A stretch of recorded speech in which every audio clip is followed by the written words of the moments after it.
दो तीन बातें कहूंगा। संबित की लगभग सारी बातों से मैं असंतुष्ट हूँ, विरोध करूंगा हर बात का। पॉइंट्स न्याय का चेंज करने का तरीका ये है कि एजुकेशन की क्वालिटी बड़ी अच्छी करनी पड़ेगी, और तब तक ये लोग अन्याय झेलते रहे। उसके अलावा कोई इलाज नहीं है। ये गिनी पिग है, ये गिनी पिग है। गरीब लोगों का इनके ऊपर एक्सपेरिमेंट करेंगे। गरीब लोगों के साथ ऐसा हमें हर जगह इतना अन्याय होता है। इसका मतलब एक्सपेरिमेंट होना ठीक है, आप कह रहे हैं साफ साफ। मैं तो साफ साफ कह रहा हूँ कि एक बार कमेटी ने ये आप तय ये कर बताइए दिया कि फिजिकल फिटनेस भी जरूरी है इसके लिए, पहले क्यों नहीं करवाते प्रीलिम्स से पहले, उसको एंड में क्यों करवाते हैं?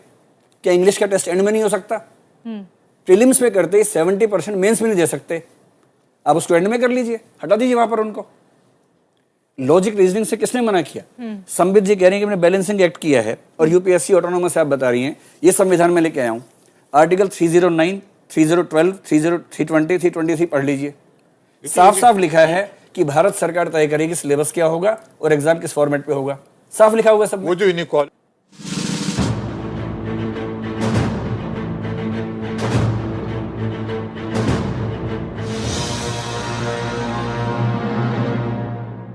यूपीएससी के सिविल सर्विसेज एप्टीट्यूड टेस्ट पर विवाद बरकरार है। आंदोलन कर रहे छात्रों का कहना है कि समस्या केवल अंग्रेजी के सवालों को नहीं बल्कि पूरी सीसेट पैटर्न को ही खत्म किया जाए। इंग्लिश अगर ग्रामेटिकल होती ना तो फिर बोल सकते कि हिंदी वाले को फायदा, ये तो जस्ट नॉर्मल इंग्लिश थी, जस्ट पैसेज पढ़ा और आंसर दिया, तो कुछ नहीं है। बस सीसेट को बिल्कुल हटना चाहिए, हिंदी माध्यम के छात्रों के लिए बिल्कुल ही अन्यायपूर्ण ये है और बिल्कुल सीसेट को हटना चाहिए। कार्मिक राज्य मंत्री जितेंद्र सिंह ने साफ किया कि इस मसले के समाधान के बारे में सरकार ने अपना पक्ष साफ कर दिया है। जो सरकार ने कहना था वो संसद में कह दिया गया है, अब इसके अतिरिक्त इसमें और कुछ कहने का कोई औचित्य नहीं है, ना ही गुंजाइश। में जो हमारे डेमोक्रेसी का रूल है, क्वेश्चन के आंसर में अपने ओपिनियन को रखा है। ये ओपिनियन सरकार के ओपिनियन के रूप में यूपीएससी को जाएगी। और जब ये ओपिनियन गठित हुआ तो मैं बता दूं 2 यूपीएससी के सदस्य भी मौजूद थे। स्वाभाविक रूप से ये एक सबके रजामंदी से बनाई हुई चलिए हम इस संवैधानिक सवाल को आगे बढ़ाते हैं। आप ये कह रहे हैं, आप हमारी बात को मान रहे हैं, लेकिन क्या संवैधानिक संस्था होने के नाते, जिसको बार बार हम कह रहे हैं कि यूपीएससी एक ऑटोनॉमस बॉडी है और जिस तरह से यूपीएससी ने फैसला लिया उस पर आज भी कायम है, अगर सरकार के इस जवाब को भी, पार्लियामेंट के जवाब को भी देखें तो उससे यही लगता है कि यूपीएससी ने जो सीसेट का स्टैंड लिया उस पर आज भी कायम है, तो सरकार की इस पूरी कवायद का कुछ अर्थ निकल रहा है। मैं दो तीन बातें कहूंगा। संबित की लगभग सारी बातों से मैं असंतुष्ट हूँ, विरोध करूंगा हर बात का। पॉइंट्स में पहली बात वो ये कह रहे हैं कि लार्जर सेक्शन की प्रॉब्लम को सॉल्व कर दिया गया है, ये एकदम गलत बात है। लार्जर सेक्शन को दिक्कत 8 क्वेश्चन से नहीं थी, 8 क्वेश्चन केवल 20 नंबर के, 35 क्वेश्चन जो लगभग 80 नंबर के, उनमें ट्रांसलेशन की दिक्कत है। ट्रांसलेशन की दिक्कत क्या होती है, मैं आपको एग्जांपल देता हूँ। आज के एग्जांपल लीजिए, विजय सिंह साहब जो यूपीएससी के मेंबर थे, सीसेट को लाने में उनकी भूमिका थी, आज उन्होंने एक स्टेटमेंट दी अखबार में, मैं आपको 2 हिंदी में इंग्लिश में पढ़ के सुनाता हूँ। इंग्लिश में लिखा है, mister Vijay Singh said the government succumbed to the goons lobby while saying that marks of the English comprehension paper in the preliminary exam should be excluded for merit or gradation। इसका मतलब जो मैं समझ पा रहा हूँ वो ये है, उन्होंने कहा कि गुंडा लॉबी के सामने सरकार झुक गई, जबकि साथ में ये भी कहा कि इंग्लिश के नंबर नहीं जोड़ने चाहिए। इसका ट्रांसलेशन हिंदी के अखबार में, उसी अखबार में क्या, उसको सुन लीजिए। लिखा है, अंग्रेजी के मार्क्स को हटाकर गुंडों की लॉबी के सामने सरकार ने घुटने टेक दिए हैं। ये दिक्कत है। आज के ही अखबार में यूपीएससी के ही मेंबर की स्टेटमेंट इंग्लिश में क्या है और हिंदी में क्या है, एक ही अखबार में अलग अलग है। ऐसे क्वेश्चन से आप बच्चों से क्वेश्चन पूछते हैं प्रीलिम्स में, 35 क्वेश्चन ऐसे आते हैं 80 नंबर के, उनके आंसर गलत हो जाते हैं, आंसर गलत होते हैं और बाहर निकल जाते हैं। फिर आप कहते हैं हमने ग्रॉस इंटरेस्ट में, कॉमन इंटरेस्ट में ऐसा कर दिया। पहली बात, बेसिक प्रॉब्लम सॉल्व नहीं हुई। इस बेसिक प्रॉब्लम की जड़ क्या है, थोड़ा सा उसके ऊपर मैं नजर डालना चाहती हूँ दिव्य। ये जो आप कह रहे हैं ना कि ये ऐसे सवाल होते हैं और इसकी वजह से प्रॉब्लम आती है, ये पेपर है, अंग्रेजी का पेपर है, मेरे पास भी है। ये जो 20 नंबर हटाए गए हैं, जो या जो जिसको मेरिट में ना जोड़ने की बात कही गई है, अंग्रेजी का जो कंपलसरी पेपर था उसका एक सवाल है। ये सवाल को अगर मैं पढ़ दूं तो अंदाजा लग जाएगा लोगों को कि दरअसल किस स्टैंडर्ड के सवाल पूछे जा रहे हैं और क्यों नहीं आपके छात्र। उससे पहले एक बात को समझ लीजिए, इसके स्टैंडर्ड से कोई दिक्कत नहीं है। हाँ। ये 10वीं क्लास के सवाल हैं, आसान सवाल हैं, इससे कोई दिक्कत नहीं। ये 10वीं से भी कम, चलिए मान लिया। हाँ। मेन एग्जाम में 300 नंबर का इंग्लिश का पेपर हमेशा से होता है, क्वालिफाइंग है। हाँ। जब वो होता ही है तो उसमें दिक्कत क्या थी, इसकी क्या जरूरत थी? अगर इसकी जरूरत थी तो साथ में 8 क्वेश्चन भारतीय भाषाओं के भी क्यों नहीं है, बराबर क्यों नहीं है? हम तो पहले भी नहीं होते थे, जब आपने एग्जाम दिया था तब भी नहीं होता था, जब आपने एग्जाम दिया था तब भी नहीं होता था। 3 साल पहले आया है, तब पेपर था ही नहीं है वाला। ये तो पेपर अभी आया है 2011 में। आपने 2011 में पहली बार कहा कि एक लैंग्वेज से सवाल पूछेंगे, बाकियों के नहीं पूछेंगे। भेदभाव की समस्या, इंग्लिश से कौन परेशान है? मान लीजिए कि एक गांव का बच्चा 8 में से एक सवाल गलत कर दे, एक तो गलत कर सकता है, एक सवाल गलत होने के 2.5 नंबर कट गए और नेगेटिव मार्किंग के 0.8 और कट गए, 3.33 कट गए। एक नंबर पे 1000 लोग बाहर हो जाते हैं। 3 एक नंबर सवाल गलत होने पे, एक सवाल एक नंबर पे, हाँ। और एक सवाल गलत होने पे 3.33 का नुकसान होता है उसको। ये कोई नहीं कह रहा कि मुश्किल पैसेज है, लेकिन जो पैसेज आपके लिए आसान है वो गांव के बच्चे के लिए मुश्किल हो सकता है।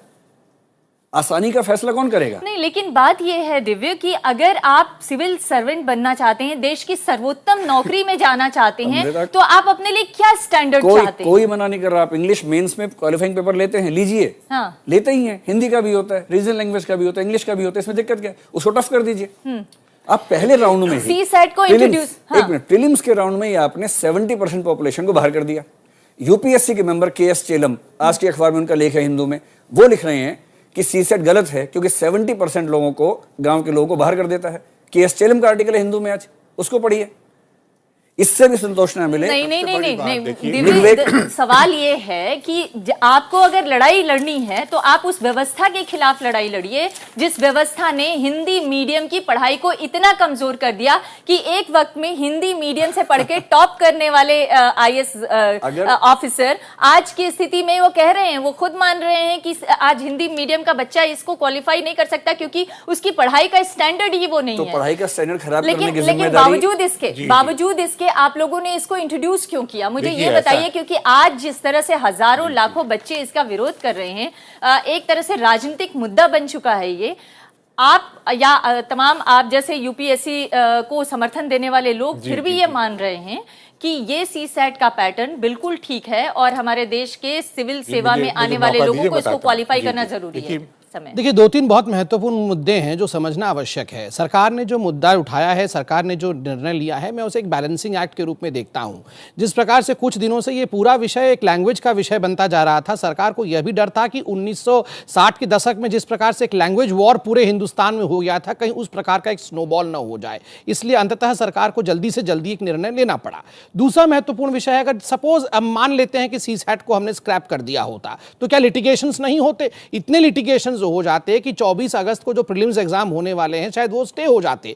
तो सभी विषयों को ध्यान में रखते हुए बैलेंसिंग एक्ट करना बहुत आवश्यक था। मैं आपको बताता हूं अमृता जी, अगर आप गेस्ट यहां चेंज कर दिए, स्टूडियो यही रहे, यहां आप अंग्रेजी के गेस्ट ले आए, तो मैं बोलता हूं बिल्कुल धारा ऐसा लग जाएगा कि व्यूअर को लगेगा मानो जो हम अभी डिस्कशन कर रही है बेमानी है। तो स्वाभाविक रूप से जब कंफ्यूजन कंपाउंडेड होता है तो मध्यम मार्ग में चलना सरकार की विवशता होती है और यही होना भी चाहिए। तो सरकार ने मध्यम मार्ग को चुना है। एक तो लैंग्वेज जो वॉर हो सकता था पूरे हिंदुस्तान में, उसको रोका। दूसरा, एक भ्रम यह भी आ रहा था कहीं इंग्लिश को ज्यादा तवज्जो दी जा रही है हिंदी से, इस विषय को ध्यान दिया। और थर्ड जो महत्वपूर्ण विषय था, क्या इंग्लिश महत्वपूर्ण है या नहीं, इसलिए आप देखिए दोनों हिंदी, इंग्लिश और वर्नाक्युलर लैंग्वेज में क्वालिफाइंग एग्जाम्स हैं, वो अभी भी हैं, आप उसको देख के आइए। एक बात मैं ये कहना चाहूंगा कि बहुत जल्दी परिवर्तन नहीं होना चाहिए, क्योंकि 18 साल की एज में आज लड़का तय करता है कि मुझे IAS में बैठना है और 7-8 साल मिलते हैं। अगर हम बार बार चेंज करते रहेंगे पैटर्न एग्जामिनेशन तो बहुत दिक्कत होती है। इसलिए मैं समझता हूं कि जब तक हम हमको ये ना लगे कि जो सर्विसेज की रिक्वायरमेंट है वो ये जो सवाल पूछे जा रहे हैं इनसे मैच नहीं करती है, तब तो अलग बात है।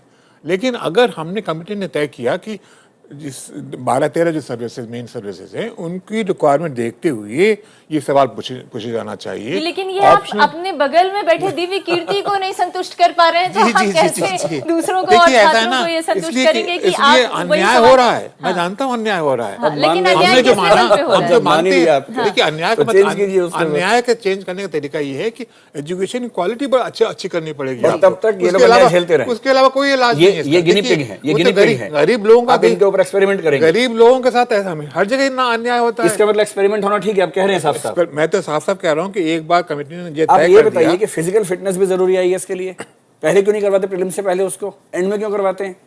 क्या इंग्लिश का टेस्ट एंड में नहीं हो सकता? प्रीलिम्स में करते 70%, मेंस में नहीं दे सकते, आप उसको एंड में कर लीजिए, हटा दीजिए वहां पर उनको। लॉजिक रीजनिंग से किसने मना किया? संबित जी कह रहे हैं कि मैंने बैलेंसिंग एक्ट किया है और यूपीएससी ऑटोनोमस आप बता रही हैं, ये संविधान में लेके आया हूं। आर्टिकल 309, 3012, 320, 323 पढ़ लीजिए। साफ साफ लिखा है कि भारत सरकार तय करेगी सिलेबस क्या होगा और एग्जाम किस फॉर्मेट पे होगा, साफ लिखा होगा सब।